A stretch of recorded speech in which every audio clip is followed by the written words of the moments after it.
우리는 지금 암흑기에 하나님께 택함받은 에스겔에 대해서 살펴보고 있습니다. 우리는 에스겔을 통해 민족이 분단된 이 시대에 어떻게 하나님께 쓰임받을 것인가를 말씀을 통해 교훈을 받고 있습니다. 지난 시간에 먼저 살펴본 것은 우리는 어떤 어려움이 있다 할지라도 민족 통일에 대한 비전을 잃지 말아야 되고, 두 번째는 우리는 민족 통일에 대한 비전을 주시고 그것을 이루시는 분은 하나님이신 것을 믿어야 한다라고 말씀드렸습니다. 오늘 마지막으로 살펴볼 것은, 그렇다면 하나님은 어떤 통일을 원하시겠습니까? 우리에게 주신 통일의 비전은 그리스도를 통하여 이루어지는 것입니다. 독일이 통일을 할 수 있게 된 원동력은 서독의 우세한 경제력에 의해 흡수 통일이 되었습니다. 그렇다면 우리는 어떻게 통일을 이루어야겠습니까? 우리나라의 경우 세 가지로 통일 방식을 이룰 수 있습니다. 첫째는 상호 합의 통일 방식입니다. 둘째는 어느 한쪽에 따른 붕괴로 말미암아 일방적인 흡수 통일 방식입니다. 셋째는 무력 전쟁에 의한 통일 방식입니다. 북한은 전쟁에 의한 무력 통일 방식을 원하고 있으나 역사는 사람의 생각대로 되어지는 것이 아닙니다. 정권도 사람도 이 땅에서 영원하지 않고 역사나 사람은 하나님의 손에 있는 것입니다. 이스라엘 백성들도 전혀 예상하지 못한 때에 고레스 왕으로 말미암아 포로에서 해방되어 하나가 되었습니다. 우리 민족이 궁극적으로 하나 되는 일이 어떻게 가능하겠습니까? 물리적으로 하나가 되었다고 질적으로 하나 되는 것이 아닙니다. 외적으로 하나가 되었다고 내적으로 하나가 되는 것이 아닙니다. 그렇다면 진정 내적으로 질적으로 하나가 되는 방법이 무엇이겠습니까? 첫째는 하나님의 말씀입니다. 하나님께서 어떻게 하나가 되게 하고 살아나게 하십니까? 마른 뼈가 어떻게 살아나고 있습니까? 에스겔서 37장 4절을 보시면, 또 내게 이르시되 너는 이 모든 뼈에게 대언하여 이르기를, 너희 마른 뼈들아 여호와의 말씀을 들을지어다 라고 말씀합니다.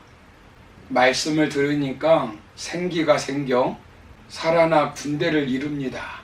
주체 사상으로 무장된 북한 사람들을 마음을 변화시켜 실제적으로 하나가 되게 하려면 하나님의 말씀이 들어가야 그들의 사상과 가치관, 인생관이 바뀌어집니다. 둘째는 성령님으로 가능해지는 것입니다.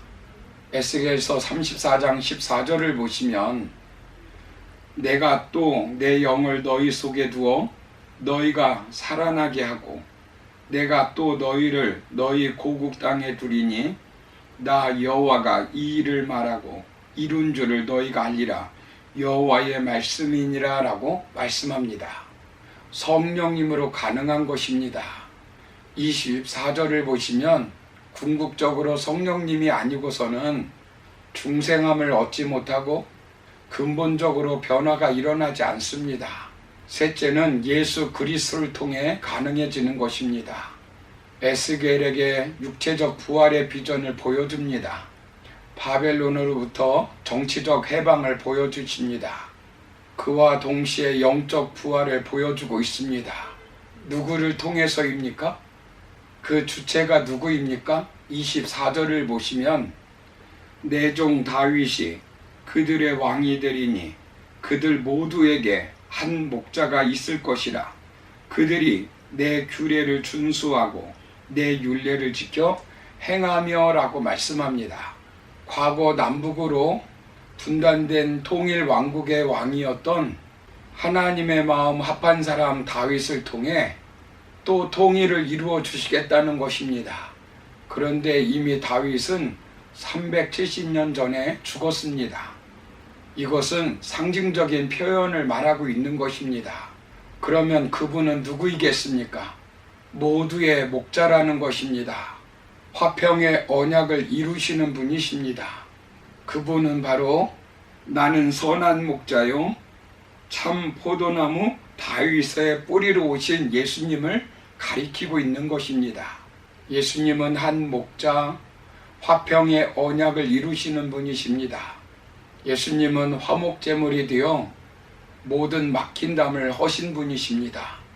에베소서 2장 14절을 보시면 그는 우리의 화평이신지라 둘로 하나를 만드사 원수된 것 곧 중간에 막힌 담을 자기 육체로 허시고 라고 말씀합니다.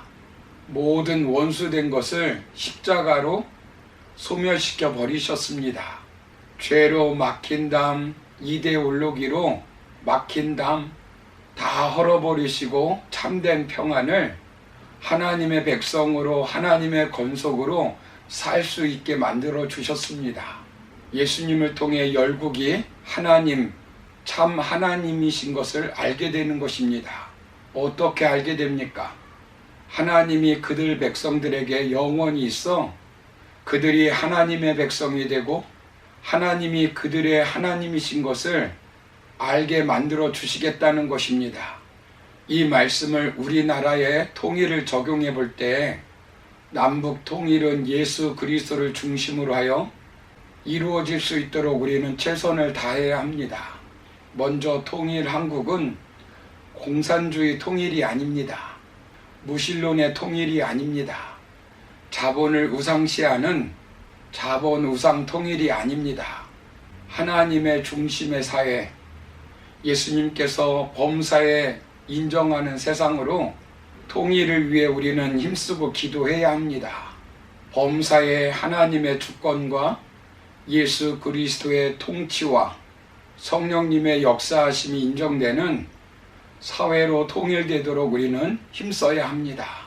모든 분야에 그리스도의 통치권이 미치는 사회로 통일되기를 기도해야 합니다. 두 번째로 통일 한국은 하나님의 말씀인 성경에 근거한 원리가 적용되는 사회로 만들어야 합니다. 말씀에 의해 부활되고 말씀에 의해 하나가 되는 민족 통일이 이루어져야 합니다. 우리는 말씀에 의해 하나님의 주권이 모든 분야에 미치는 통일을 꿈꿔야 합니다. 하나님의 통치권이 미치는 통일을 위해서 기도해야 합니다. 마지막 세 번째는 통일 한국은 선교적 사명을 감당하는 국가가 되어야 합니다. 지난 5천년 역사 속에서 우리나라는 수없이 침략을 받고 약소국으로 온갖 서름과 박해를 당하며 어려움을 당했지만 하나님께서는 우리 민족을 사랑하셔서 복음화를 이루게 하셨습니다. 일제로부터 해방과 근대화의 신앙인들은 독립투쟁을 하며 교회와 학교와 병원을 건설하며 사회에 많은 공헌을 하였습니다. 이 땅에 복음이 들어온 지 150년 동안 우리나라는 영육 간에 엄청난 복을 받았습니다. 통일이 된다면 우리나라는 세계적인 국가가 될 수 있는 가능성이 있습니다. 이것을 우리만 잘 사는 것이 아니라 세계 복음화를 위해서 힘쓰는 나라가 되어야 합니다. 그러므로 통일 한국을 이루어 세계 복음화를 시키는 일에 힘쓰는 저와 여러분의 삶이 되기를 주님의 이름으로 축원합니다. 감사합니다.